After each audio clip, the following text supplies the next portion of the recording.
Lorsque vous parlez de حق الدول والشعوب في l'autodétermination في الحرية, pourquoi jamais سمعنا M. Mhenni défendre مثلا la cause تاع les indépendantistes basques, تاع les Catalans, تاع le Polisario, la Palestine?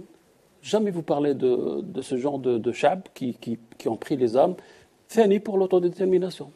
الناس يقولوا باللي il y a le Marsen qui vous finance, c'est pour cela que vous n'avez pas le droit de parler du Polisario. Je préfère en relire. Je suis pour le principe du droit à l'autodétermination et pour le principe aussi d'un consensus international.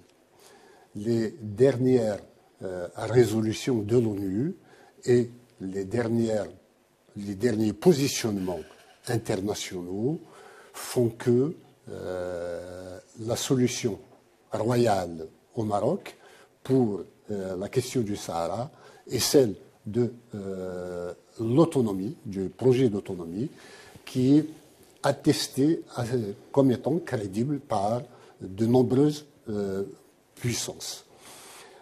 Je souhaiterais que la raison puisse prévaloir et qu'il y ait justement entente avec la partie saharienne et le Maroc pour résoudre ce problème.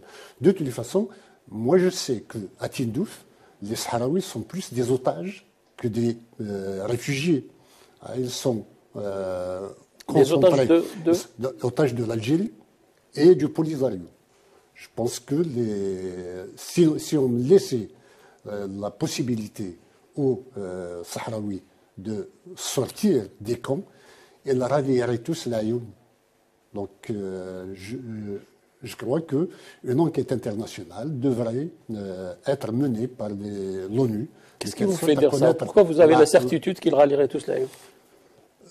Parce que j'ai déjà été à Tindouf dans les années 90 et des Tindoufis m'avaient appris que quand en 1975 on avait décrété que le Sahara allait être indépendant et que l'Algérie avait créé le Polisario, ils m'ont affirmé sur place qu'ils ont joué le jeu avec l'armée algérienne pour se faire passer eux-mêmes pour des Sahraouis. Donc je connais un bout de l'histoire de cette situation. Et je me souviens qu'en allant à Tindouf par avion, à 50 km avant d'arriver à Tindouf, on fermait toutes les fenêtres dans l'avion pour ne pas voir où se trouvaient les camps. كما أدانت لمحة محمد سالم الكوري ابنة أحد ضحايا الاختفاء القسري بمخيمات تندوف في جنوب الجزائر الإفلات من العقاب الذي يحظى به الجلادون ومرتكبو الانتهاكات الجسيمة لحقوق الإنسان وأعمال الاختطاف في معسكرات انفصالي البوليساريو. جينا اليوم لمجلس حقوق الإنسان بجنيف للمطالبة بالكشف عن حالات الاختفاء القسري والقتل خارج القانون، للكشف عن هذه الحالات. وتلقينا مجموعة من التضامن من طرف المنظمات الحقوقية، ولا زلنا في هذا المسار للمطالبة بحقوقنا.